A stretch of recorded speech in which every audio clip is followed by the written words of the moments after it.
أعوذ بالله من الشيطان الرجيم بسم الله الرحمن الرحيم ولقد استهزئ برسل من قبلك فحاق بالذين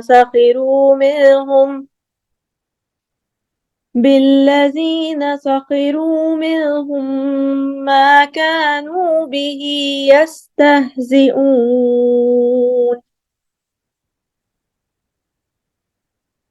قل سيروا في الأرض ثم انظروا كيف كان عاقبة المكذبين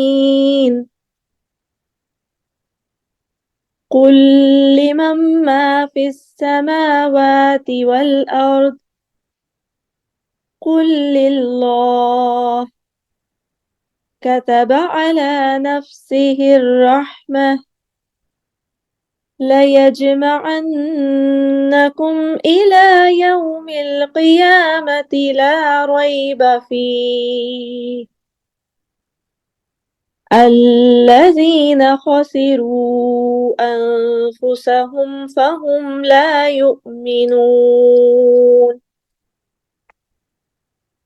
وله ما سكن في الليل والنهار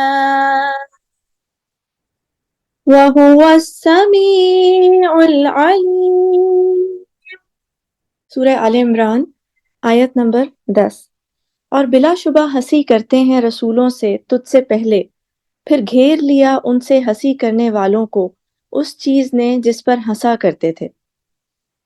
تو کہہ دے اے محمد صلی اللہ علیہ وآلہ وسلم کہ سیر کرو ملک میں، پھر دیکھو کیا انجام ہوا جھٹلانے والوں کا۔ پوچھ کہ کس کا ہے جو کچھ ہے آسمانوں اور زمین میں، کہہ دے اللہ کا ہے، اس نے لکھی ہے اپنے ذمے مہربانی، البتہ تم کو اکٹھا کر دے گا قیامت کے دن تک کہ اس میں کچھ شک نہیں۔ جو لوگ نقصان میں ڈال چکے اپنی جانوں کو وہی ایمان نہیں لاتے۔ اور اللہ ہی کا ہے جو کچھ کے آرام پکڑتا ہے رات میں اور دن میں، اور وہی ہے سب کچھ سننے والا اور جاننے والا۔ رب اشرح لي صدري ويسر لي أمري واحلل عقدة من لساني يفقهوا قولي اللهم أرنا الحق حقا وارزقنا اتباعه وأرنا الباطل باطلا وارزقنا اجتنابه۔ اے اللہ تعالیٰ ہمیں حق کو حق کر کے دکھا اور اس کا اتباع کرنے اطاعت کرنے کی توفیق عطا فرما، اور باطل کو باطل کر کے دکھا اور اس سے اجتناب کرنے کی توفیق عطا فرما۔ یہاں پر 2 منٹ میں لوں گی دوبارہ سے ذرا سا ریوائز کرنے کے لیے کہ ہم اس سیناریو میں چلے جائیں جس سیناریو میں سورہ آل عمران کا نزول ہوا تھا۔ یہ مکہ کے آخری دور جو مسلمانوں کے قیام کا آخری دور ہے اس میں نازل ہوئی تھی سورت، اور مکہ میں حضور اکرم صلی اللہ علیہ وآلہ وسلم کی نبوت کے بعد 13 سال کا عرصہ تھا جو کہ حضور اکرم صلی اللہ علیہ وآلہ وسلم نے مکہ میں گزارا تھا۔ تو آخر کا جو عرصہ جس میں کہ شدید ترین مظالم کا دور شروع ہو چکا تھا، تو آخر کا جو ٹائم تھا وہ ایکسٹریم بروٹیلٹی کا تھا، بہت شدید ترین مظالم جو ہیں وہ ان لوگوں پر شروع ہو گئے تھے جو کہ ایمان لے آئے تھے حضور اکرم صلی اللہ علیہ وآلہ وسلم پر، یہاں تک کہ ان کو شیب ابی طالب میں محصور ہونا پڑا تھا، فزیکل ٹارچر شروع ہو گیا تھا، ایموشنل ٹارچر بہت زیادہ شروع ہو گیا تھا، یہاں تک کہ آپ جانتے ہیں کہ بعد میں ان کو قتل کرنے کی بھی اسکیمز بنانا ان کی قوم نے شروع کر دی تھی۔ تو اس ٹائم پہ اب آپ دیکھیے کہ جب کہ وہ لوگ حضور اکرم صلی اللہ علیہ وسلم اور تمام مسلمانوں پر شدید مظالم ڈھا رہے ہیں اور بہت زیادہ مذاق اڑا رہے ہیں، ان کا استہزاء کر رہے ہیں اور اعراض کر رہے ہیں اللہ تعالیٰ کی آیات سے۔ اعراض تو کر رہے ہیں کہ سیدھا سیدھا ان کو مان نہیں رہے، ڈائیورٹ ہو رہے ہیں اس کے پیغام سے، اللہ تعالیٰ کی توحید کے پیغام سے، اور اس کے علاوہ استہزاء اس بات پہ کر رہے ہیں کہ جو ان کو کہا گیا کہ نہیں جب تم ایمان نہیں لاؤ گے تو تمہیں عذاب آ جائے گا، یا پہلی قوموں کو عذاب آیا تھا، تو اب 10 سال 12 سال کا عرصہ گزر چکا ہے اور عذاب کا تو کوئی نام و نشان نہیں۔ اب آپ سوچئے پریکٹیکلی کہ 10 سال کا عرصہ بہت لمبا عرصہ ہوتا ہے اس معاملے میں کہ جو بات 10 سال سے کہی جا رہی ہو اور وہ اب تک پوری نہ ہو چک رہی ہو تو وہ کس قدر تمسخر کا نشانہ بن رہی ہوگی۔ تو اس قسم کا سویئر ہیوملیٹنگ مذاق جو کہ اللہ تعالیٰ کی آیات کے ساتھ ہو رہا ہے، جس سے کہ حضور اکرم صلی اللہ علیہ وسلم کے دل کو کس قدر ٹھیس پہنچ رہی ہے۔ اس کے بعد یہ کہ انہوں نے ایک انسسٹنٹلی ایک حجت قائم کر دی کہ جیسا کہ حضرت عیسیٰ علیہ السلام کو جو ہے وہ دکھایا تھا اللہ تعالیٰ نے اتنے بڑے بڑے معجزے، تو آپ اگر پیغمبر ہیں، اللہ تعالیٰ نے آپ کو بھیجا ہے ہماری طرف، تو ہمیں بھی جو ہے وہ اسی طرح کا کوئی کھلے آنکھوں سے معجزہ دکھائیے۔ اور اب ان کی ڈیمانڈ کیا ہے؟ پہلے تو مائدہ تھی بنی اسرائیل کی، جیسے کہ کھانا اتاریں اور اس طرح کی ڈیمانڈز تھی۔ اب وہ کہہ رہے ہیں، ہم نے پچھلی آیات میں کل پڑھا، تو اب آپ سیناریو دیکھیے کہ اس میں اللہ تعالیٰ یہ فرما رہے ہیں کہ حضور اکرم صلی اللہ علیہ وسلم اس بات پر یعنی کہ اپنے دل میں ایک غم کی کیفیت میں ہے، ایک بہت ہی ڈیفیکلٹ سی سچویشن میں، کہ آپ سمجھے کہ دو طرف سے ان کا کھچاؤ ہو رہا ہے۔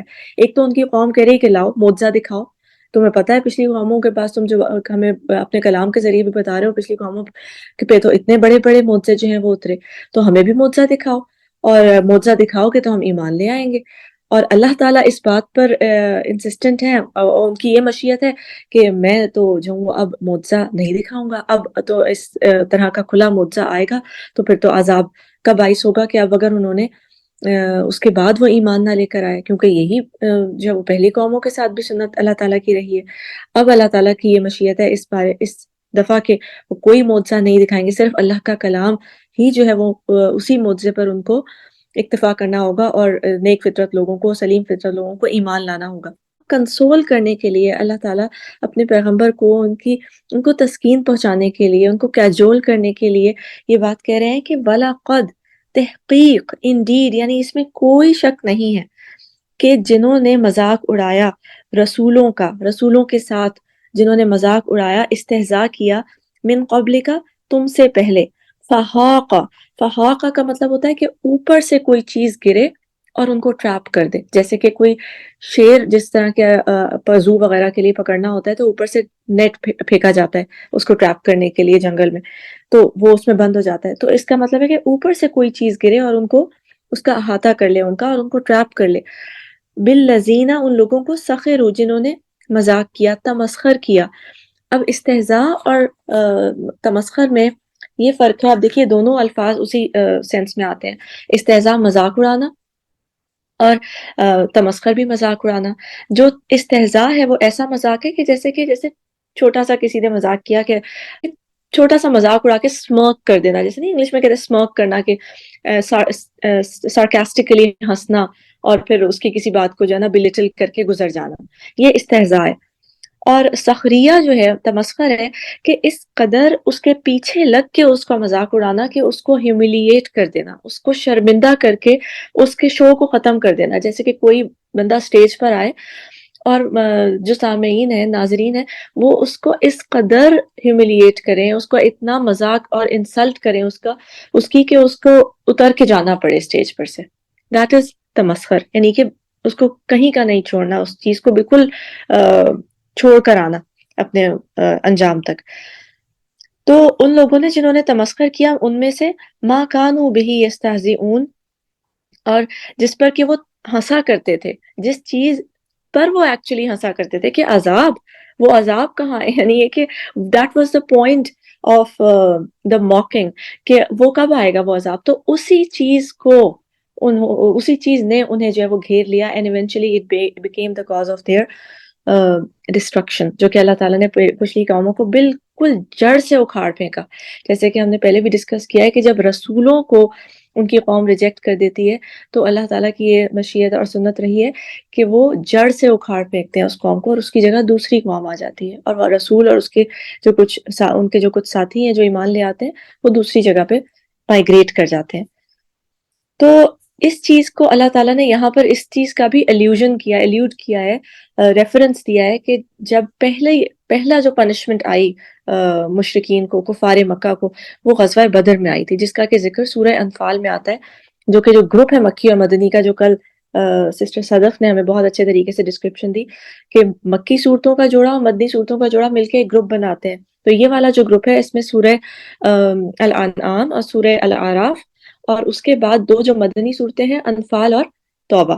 تو ان دو میں، انعام میں اور اعراف میں، اللہ تعالیٰ کی وحدانیت کی حجت تمام ہوئی ہے، تذکیر بآلاء اللہ سورہ الانعام میں، اور تذکیر بایام اللہ موسٹلی ان سورہ الاعراف، اور اس کے بعد جو پنشمنٹ کا جو ذکر ہے تو وہ شروعات سورہ انفال میں غزوہ بدر سے ہوئی، جہاں پہ کہ اللہ تعالیٰ نے فرشتوں کے ذریعے اسٹرینتھن کیا مسلمانوں کو، اور اوپر سے فرشتے اترے، فحاقہ، اوپر سے فرشتے اترے اور انہوں نے ان کو گھیر لیا. تو یہ الیوڈ کیا ہے، یعنی ایک تھریٹ پاس کیا اللہ تعالیٰ نے لفظوں ہی لفظوں میں قرآن مجید میں، کہ جو ہے نا وہ جس چیز کا تم مذاق اڑاتے ہو تو دور نہیں ہے، وہ جیسے کہ پچھلی قوموں کو گھیر لیا اسی چیز نے، ان کے مذاق اڑانے کے سبجیکٹ نے، تو اسی طرح جو ہے وہ تم پر بھی وہ وقت آنے والا ہے. اور پھر ان کی پنشمنٹ کا جو اختتام ہوا، یعنی یہ کہ جو کلائمیکس ہوا وہ سورہ توبہ میں فتح مکہ کا ذکر. تو یہ اس طرح سے یہ جوڑا ہے. آیت نمبر 11، تو کہہ دے کہ سیر کرو، یعنی اب حضور اکرم صلی اللہ علیہ وآلہ وسلم سے اللہ تعالیٰ فرما رہے ہیں کہ اس کے جواب میں آپ ان کو کہیے کہ جب وہ آپ کو کہتے ہیں کہ کوئی معجزہ لے کر آؤ، تو آپ کہیے کہ جاؤ تم پھرو، سیر کرو، ٹیک اے اسٹرول آن دی ارتھ، تم پھرو، اور سم منظرو، تو پھر تم دیکھو، پھر تم مشاہدہ کرو، یعنی پھر تم خود ڈھونڈو. ٹھیک ہے، یعنی یہ کہ یہ کام تمہارا ہے کہ تم مشاہدہ کرو کہ کیا انجام ہوا تھا، کیف کان عاقبت، ان کی کیا عاقبت ہوئی، ان کا کیا اینڈ ہوا. المکذبین، کذاب لوگوں کا جو کہ جھٹلاتے تھے اللہ تعالیٰ کی آیات کو. تم نکلو، تمہارے تو عرب میں ہی تم جو جنوب کی طرف جاؤ گے تو تمہیں عاد اور ثمود کی جو قومیں، حضرت صالح، حضرت ہود علیہ السلام کی قوموں کا مل جائے گا، جو وہاں پہ پتھر برسے پورا کا پورا جو خالی جو کوارٹر ہے سعودی عرب کا، جیسے ہمیں پتہ ہے نیچے ساؤتھ میں، تو وہاں تم جاؤ اور تم دیکھو کہ ان قوموں کا کیا حال ہوا. نہیں تو تم سیریا کی طرف نکل جاؤ، وہاں پہ حضرت شعیب علیہ السلام کی قوم مدین میں، وہاں پر ان کا کیا حال ہوا، حضرت لوط علیہ السلام کی قوم کا کیا حال ہوا. تو ان کے پاس ہسٹورین تو یہ بہت بڑے تھے، یعنی ایسا تو نہیں تھا کہ ان کو نہیں پتا تھا کہ پچھلی قوموں کے ساتھ کیا ہوا ہے. اور ان کے تو اشعار میں، اور ان کی تو تمام جو ان کی لیگیسی تھی، عربک کلچر کی جو لیگیسی تھی، دیٹ واز ویری رچ. تو تم ان سے کہو کہ سیر کرو، تم جا کے خود ڈھونڈو اس چیز کو. اور پھر آیت نمبر 12 میں اللہ تعالیٰ کہتے ہیں پوچھ کے کس کا ہے جو کچھ کے ہے آسمانوں میں اور زمین میں. یہ ماشاءاللہ سے اتنی حسین، اتنی پیاری آیت ہے کہ اس پہ مشاہدہ کرتا رہے انسان، اور جو ہے نا مجھے لگتا ہے کہ اس کو ٹھنڈ نہیں پڑتی دل کو، کہ اس میں سے ایکسٹریکٹ کرتے کرتے بھی چیزیں جو وہ نکلتی چلی جاتی ہیں. کہتے ہیں کہ سورہ عنکبوت میں اللہ تعالیٰ نے، وہ اسی دور کی صورت ہے، مکی آخری دور کی سورہ عنکبوت کے شروع میں اللہ تعالیٰ نے سوالات کیے ہیں قریش مکہ سے، کہ کہو کہ کون ہے رب، اللہ کس نے بنائی ہے زمین اور آسمان، کس نے تخلیق کیا ہے. تو آپ کہیے کہ پوچھیے ان سے کس نے تخلیق کیا ہے حضرت محمد صلی اللہ علیہ وآلہ وسلم، تو وہ کہیں گے کہ اللہ نے تخلیق کیا ہے، اللہ ہی خالق ہے اس کا. وہاں پر اللہ تعالیٰ نے تخلیق کے بارے میں سوال کیا ہے کہ خالق کون ہے، تو یہ تو وہ مانتے تھے، وہ تو مشرکین تھے نا جس کی طرف مخاطب ہے اللہ تعالیٰ، یعنی کہ ساتھ میں لات اور عزا اور منات کو بھی مانتے تھے، لیکن مانتے تھے کہ بنائی کس نے ہے زمین اور آسمانوں کو، تو اللہ تعالیٰ نے بنائی ہے، وہ کہتے تھے اس میں اللہ تعالیٰ نے لکھا ہے. لیکن یہاں پہ سوال کر رہے ہیں اللہ تعالیٰ کہ اونر کون ہے، آپ پوچھیے، آپ کہیے. یہاں پہ یہ نہیں کہہ رہے کہ پوچھیے، کیونکہ یہیں پہ تو ان کے دلوں کی منافقت آ جاتی. منافقت کیا، یعنی کہ کجی آ جاتی ہے، یعنی ہٹ دھرمی آ جاتی ہے جس چیز کو وہ مانتے نہیں ہیں. کہ آپ کہیے کہ کس کا ہے جو کچھ ہے آسمانوں میں اور زمین میں، کس کا ہے، who is the owner. کیونکہ وہ پھر کہیں گے کہ اچھا بنائی تو اللہ تعالیٰ نے ہے یہ دنیا، لیکن اونر کون ہے. Okay let me think. Owner کا نہیں پتا، یعنی owner we are not sure about who is the owner. کیوں؟ کیونکہ جب اونر ہوتا ہے کوئی ڈیٹی کسی چیز کا، تو تب آپ اس کے سلیو ہو جاتے ہیں. کہ اگر میں کسی گھر میں رہ رہی ہوں اور وہ گھر کسی اور کا ہے، اونر کوئی اور ہے، تو میرے اوپر اس کا اختیار نہیں ہوتا اس گھر کے اوپر. میں اس میں نہ چینجز کر سکتی ہوں، نہ میں اس میں اپنی بہت ساری مرضی سے بہت ساری امینڈمنٹس کر سکتی ہوں. تو اختیار کس کا رہتا ہے؟ اونر کا رہتا ہے. مشیت کس کی چلتی ہے؟ آرڈر کس کا چلتا ہے؟ اونر کا چلتا ہے. لیکن اگر اس طرح ہو کہ بنایا کسی اور نے اور پھر مجھے اونرشپ دے دی ہو اس کی، ٹھیک ہے، تو پھر تو مشیت میری چلے گی اس گھر کے اندر. تو اونر نہیں ماننا. کیوں؟ کیونکہ پھر اللہ تعالیٰ کی اوبیڈینس کرنی پڑ جائے گی، اس کا عبد بننا پڑ جائے گا، عبادت کے زمرے میں آنا پڑ جائے گا. تو وہ نہیں آتے تھے اس میں مشرکین. تو قل للہ، حضور اکرم صلی اللہ علیہ وآلہ وسلم کہہ دیجئے کہ اللہ ہی کے لیے ہے. آپ کہہ دیجئے کہ اللہ ہی کے لیے ہے جو کچھ ہے آسمانوں میں اور زمین میں، کسی اور کے لیے نہیں ہے. توحید کی کا جو ہے وہ ڈنکا، یعنی کہ آپ سمجھ لیں کہ ایک طرح سے اس آیت میں بچ رہا ہے کہ کسی اور کے لیے نہیں ہے. اور یہاں پہ مکان کی اونرشپ، یعنی یہ کہ اسپیس کی اونرشپ اللہ تعالیٰ نے جتلائی ہے کہ جو اسپیس دی ہے تمہیں رہنے کے لیے آسمانوں اور زمین میں، وہ سب اللہ تعالیٰ کی ہے. دا ڈومین آف اسپیس، یہ سب بلونگس ٹو اللہ سبحانہ و تعالیٰ. کتب علی نفسہ الرحمہ، یعنی یہ کہ اللہ تعالیٰ نے تو لازم کر لیا ہے، لکھ لیا ہے اپنے لیے رحمت کو. کتابہ کا مطلب ہے لکھی ہوئی، کہ لکھ لینا. جیسے کتاب ہوتی ہے that is written form, a written document. تو اللہ تعالیٰ نے لکھ لیا ہے اپنے لیے رحمت کو. یہ کتنی پیاری بات ہے یہ، کہ جس کے بارے میں کہتی ہوں کہ ہم کتنا سوچیں اور کتنا اس پہ غور کریں کہ یہ تو لازم و ملزوم اللہ تعالیٰ نے اپنے لیے قرار دے دی ہے اپنی رحمت. اور رحم کا لفظ کہاں سے نکلا ہے آپ جانتے ہیں؟ مادر رحم سے. وومب، جو عورت کا وومب ہوتا ہے اس کو اردو میں عربی میں رحم کہا جاتا ہے. اب اس رحم کی کیا ایٹریبیوٹس ہوتے ہیں کہ وہ کمپلیٹلی آپ اس کے اوپر، جو فیٹس ہوتا ہے، جو بیبی ہوتا ہے، آپ اس کے اوپر ڈیپینڈنٹ ہوتے ہیں، ماں کے رحم کے اوپر. کوئی اور حجت، کوئی اور ضرورت آپ کی دنیا میں رحم سے باہر پوری نہیں ہو رہی ہوتی. رحم کے اندر ہی آپ کا کھانا بھی میسر ہو رہا ہے، آپ کا ایکسکریشن، آپ کا یورین، آپ کا سٹول، آپ کا سانس کا نظام، تنفس کا نظام، آپ کا رہنا، آپ کا پانی، اسی میں پانی ہے جس میں آپ تیر رہے ہیں. سب کچھ completely it is dependent upon your interior environment of the womb of the mother. تو رحم جو اللہ تعالیٰ نے عورت کو کہ مادر رحم جس سے نام دیا ہے، وہ اپنے رحمانیت کی صفت جو ہے وہ اس سے دیا ہے. تو یعنی اس قدر رحیم ہے اللہ تعالیٰ کہ جس طرح سے ماں اپنے بچے کے ساتھ تب ہوتی ہے جب وہ اس کو دیکھا بھی نہیں ہوتا اس نے.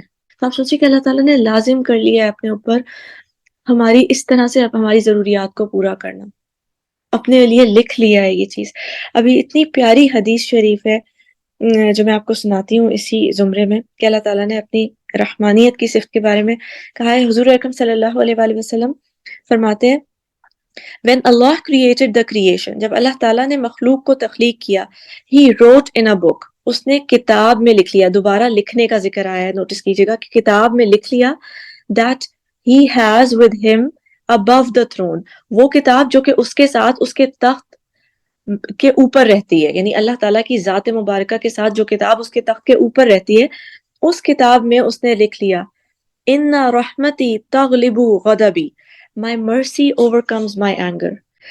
ایک اور حدیث شریف میں آتا ہے کہ حضرت ابو ہریرہ رضی اللہ تعالیٰ عنہ سے مروی ہے، حضور اکرم صلی اللہ علیہ وآلہ وسلم نے ارشاد فرمایا Allah has divided mercy into 100 parts، اللہ تعالیٰ نے اپنے رحم کو 100 حصوں میں ڈیوائڈ کر دیا ہے. And he kept 99 parts with him، اس نے 99 جو پارٹس ہیں وہ اپنے پاس رکھ لیے ہیں.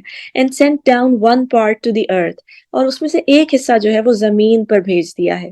And because of that one single part his creatures are merciful to each other، اور اس ایک حصے کی وجہ سے جو اس کے تمام مخلوقات ہیں وہ آپس میں ایک دوسرے کے ساتھ رحم دلی کا مظاہرہ کرتے ہیں. آپ سوچیں وہ ایک حصہ جس سے کہ دنیا میں تمام مخلوقات آپس میں جو رہ رہی ہیں کہ ہم ایک دوسرے کے ساتھ کائنڈ ہیں، all mercy and all kindness جو کہ ہمارے پاس ہم ایک دوسرے کے ساتھ بانڈ شیئر کرتے ہیں، that is because of that one part، جس میں سے کہ 99 parts اللہ تعالیٰ نے اپنے پاس رکھ لیے ہیں. So that even the mare lifts up its hoof away from its baby animal lest it should trample on it، یہاں تک کہ جو گھوڑی ہے جب بچہ دیتی ہے تو وہ اپنا جو کھر ہے، وہ اپنا جو ٹانگ ہے اس کے اپنے بچے کے اوپر پڑنے نہیں دیتی. کیوں؟ کیونکہ اس کا بچہ جو ہے وہ اس میں اس کی ٹانگ کے نیچے کچلا نہ جائے. جتنے بھی جو جانور بھی ہیں وہ اپنے بچوں کے ساتھ کس قدر رحم کا سلوک کرتے ہیں. ہم نے دیکھا ہے کہ ان کے جو ہے وہ جا کے ان کے لیے کھانا لے کر آتے ہیں، ان کو فیڈ کرتے ہیں، کھلاتے ہیں، پلاتے ہیں، ایونچولی پھر وہ ان کا نیسٹ چھوڑ کے چلے بھی جاتے ہیں. لیکن یہ تمام رحم، جتنی مخلوقات ازل سے ابد تک جو اللہ تعالیٰ نے بنائی ہیں، ان کے آپس میں جو رحم کی جو کا ایٹریبیوٹ ہے وہ تمام اللہ تعالیٰ کے اس ایک حصے کی وجہ سے. سبحان اللہ. اس کے بعد اللہ تعالیٰ کہتے ہیں لَيَجْمَعَنَّكُمْ إِلَى يَوْمِ الْقِيَامَةِ لَا رَيْبَ فِيهِ، یہ اسی رحم کی وجہ ہی سے تو ہے کہ جو میں نے اپنے اوپر لازم کر لیا ہے کہ ابھی تک تم لوگوں پر عذاب نہیں آتا، حالانکہ تم اعراض کرتے ہو، تم استہزاء کرتے ہو، تم میرے نبی پیغمبر کا تمسخر اڑاتے ہو، اسی وجہ سے تو ہے. یعنی یہ ریفرل اسی وجہ سے ہے کہ اسی طرف ہے کہ ابھی تک تم لوگوں کے اوپر نہیں آیا. اللہ یجمعنکم، البتہ ضرور ہم جمع کریں گے، کر رہے ہیں، ہم جمع کر رہے ہیں الی یوم القیامتی ٹورڈز یوم قیامہ. اب یہاں پہ غور طلب بات یہ ہے کہ الی جو ہے نا وہ اس کا مطلب ہوتا ہے ٹورڈز. الی کا مطلب ہوتا ہے ٹورڈز، یعنی کہ ٹورڈ سم اسپیس، کسی جگہ کی طرف، یہ وہ پریپوزیشن ہے. اور حتیٰ جو ہے نا دیٹ مینس انٹل، یعنی کہ انٹل سم ٹائم.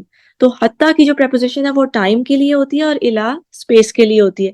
اب حالانکہ یوم القیامہ تو ہمیں لگتا ہے کہ it should be something in time, کہ وہ ٹائم آئے گا، تو اس کے لیے اللہ تعالیٰ کو حتیٰ استعمال کرنا چاہیے تھا. But it is a kind of something to ponder about, کہ اللہ تعالیٰ نے کہا ہے کہ ہم تمہیں جمع کریں گے ٹوورڈز دیٹ اسپیس آف یوم القیامہ، کہ وہ جگہ یوم القیامہ کی، لا ریب فیہ، جس کے آنے میں، جس میں کوئی شک نہیں ہے، جس میں کوئی شک نہیں ہے. الذین خسروا انفسهم فهم لا یؤمنون، اور جو لوگ جنہوں نے اپنے آپ کو خسارے میں ڈالا تو وہ ایمان، وہی ہیں جو کہ ایمان نہیں لائیں گے، وہی ہیں جو ایمان نہیں لاتے. اب خسارے میں انسان کب ہوتا ہے؟ خسرو، جب کبھی اس کے پاس کوئی چیز ہو اور پھر وہ اس کو وہ لوز کر دے، تو دیٹ از خسارہ. اگر میرے پاس from the initial standpoint کوئی چیز ہی نہ ہو، کوئی دولت ہی نہ ہو، تو کیسا خسارہ؟ اس کا مطلب ہے کہ اللہ تعالیٰ نے ہمیں کوئی دولت دی ہے جس کو کہ ہم لوز کر دیتے ہیں، تو پھر وہ ہم خسارے والے ہو جاتے ہیں. ٹھیک ہے، وہ دولت کیا ہے؟ ایک تو سب سے بڑی دولت جو ہے نا وہ اللہ تعالیٰ کی ہماری فطرت ہے، ہماری سلیم فطرت جو اللہ تعالیٰ نے انیشلی ہماری بنائی، کہ جس فطرت کے ساتھ ہر روح اس دنیا میں آتی ہے. اس روح کو جب کرپٹ کر دیتا ہے نا انسان، تو بینکرپٹ ہو جاتا ہے، وہ خسارے میں چلا جاتا ہے. اور دوسرا خسارہ وقت ہمارا، جو وقت ہمارے ہاتھ سے نکلتا جاتا ہے، نکلتا جاتا ہے، نکلتا جاتا ہے until the time that we reach the یوم القیامہ، the time، اور ایک جو کہ ہم دنیا میں ہماری جو ہے وہ ختم ہو جاتی ہے زندگی، the time of death. تو یہ جو ہے نا یہ ہم خسارے والے ہیں. تو جن لوگوں نے اپنے آپ کو، انفسہم، انہوں نے خود ہی کیا ہے یہ سب، خسارے میں وہ خود ہی لے کے جاتے ہیں اپنے آپ کو. جنہوں نے اپنے آپ کو خسارے میں ڈالا تو وہی ہیں جو ایمان نہیں لائیں گے. This is all about a consolation for حضرت محمد صلی اللہ علیہ وآلہ وسلم، کہ ان کی ذات کو اللہ تعالیٰ کنسول کر رہے ہیں کہ تم غم نہ کرو. یہ جو تمہاری قوم والے جو ہیں وہ کہہ رہے ہیں معجزے کا، اس سب کا، تو ان سے پہلے آنے والوں کے ساتھ بھی ایسا ہی ہوا ہے. اب یہ جو قوم ہے ان میں سے بھی جو ہے وہ ہم نے ٹائم دے رکھا ہے. ہو سکتا ہے کہ یہ گارے میں سے کچھ نہ کچھ گھن نکل آئے اور جو ہے وہ ان میں سے کچھ لوگ ایمان لے آئے until the time، کہ جب ٹائم کی مہلت جو ہے وہ ختم ہو جائے گی، and then they will eventually be those who are the losers. وَلَهُ مَا سَكَنَ فِي اللَّيْلِ وَالنَّهَارِ. اب جیسے کہ میں نے ابھی آپ کو بتایا کہ پہلی اس آیت میں، آیت نمبر 12 میں، اللہ تعالیٰ نے اسپیس میں اپنی اونرشپ کو ڈکلیئر کیا ہے کہ جو کچھ ہے اسپیس میں، آسمان میں اور زمین میں، سم پلیس، سم اسپیس.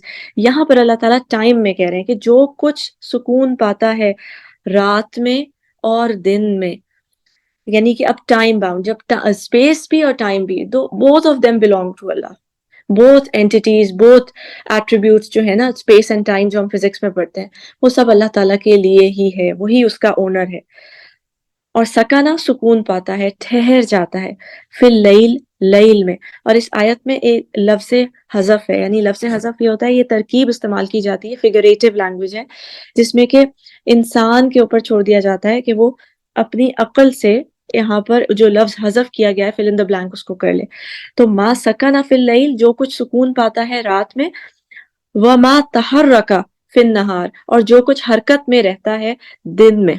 تو یہ وما تحرک جو ہے نا فی النہار، وما تحرک فی، یہ جو ہے نا الفاظ حذف کے ہیں. یہ ڈاکٹر اسرار نے بھی اسی بات پر اتفاق کیا ہے، اور ڈاکٹر استاد نعمان علی خان نے ان کے بھی لیکچر میں اسی چیز پر کو فالو کیا گیا ہے کہ جو کچھ سکون پاتا ہے رات میں اور جو کچھ حرکت میں رہتا ہے دن میں، سبھی کچھ اسی کے لیے ہے. وَلَهُ، اسی کے لیے ہے، وہی اونر ہے. جیسے اس دن سحر بہت ہی پیاری بات کر رہی تھی کہ ان کے بیٹے نے اتنی اچھی وہ بات کی کہ مجھے وہ بار بار اس آیت کو پڑھتے ہوئے یاد آئی تھی کہ the main character, the protagonist of this story of ours is اللہ سبحانہ و تعالیٰ. وہ ہم نہیں ہیں مین کیریکٹر. سب کچھ کس کے لیے؟ اللہ تعالیٰ کے لیے. ہم تو سائیڈ رولز ہیں. تو یہاں پہ اللہ تعالیٰ نے ڈکلیئر وہی کیا اپنی توحید بے اعلیٰ اللہ کی دو آیات ہیں کہ سب کچھ اسی کے لیے ہے. ہم تو بس آتے جاتے ہیں، اپنا رول پلے کرتے ہیں اور نکل لیتے ہیں. وَهُوَ السَّمِيعُ الْعَلِيمُ، اور وہی سننے والا ہے اور جاننے والا ہے. دونوں اللہ تعالیٰ کی صفات مبارکہ ہیں، اللہ تعالیٰ کے ناموں میں سے، اسماء حسنہ میں سے ہیں. السمیع العلیم، بہترین بہترین، the pinnacle, the absolute, the perfect سننے والا، العلیم ہر طرح کا پرفیکٹ ایبسلیوٹ علم رکھنے والا جو ہے وہ اللہ تعالیٰ ہی ہے۔ اب یہاں پر میں ایک ٹائم میرے خیال سے بہت کم رہ گیا ہے، اس کو میں یہیں پہ ختم کروں گی، پھر میں کل نیکسٹ اپنے لیکچر میں انشاءاللہ بات کروں گی کہ اللہ تعالیٰ کی صفات مبارکہ اور انسان کی جو صفات مبارکہ، صفات جو اللہ تعالیٰ نے دی ہیں اس میں کیا فرق ہے، کیونکہ انسان بھی سنتا ہے، انسان کو بھی اللہ تعالیٰ نے کچھ علم دیا ہے، تو کیا فرق ہے کہ اللہ تعالیٰ کے السمیع اور العلیم ہونے میں اور انسان کے السمیع اور علیم ہونے میں کیا فرق ہے، اور ہمیں کہاں پر جو ہے وہ اس کی باؤنڈری لائن ڈرا کرنی ہوتی ہے کہ توحید کا جو سبق ہے وہ ہمارے دلوں میں راسخ رہے، مضبوط رہے، کہ ایبسلیوٹ صفات جو ہیں وہ اللہ تعالیٰ ہی کے پاس ہیں۔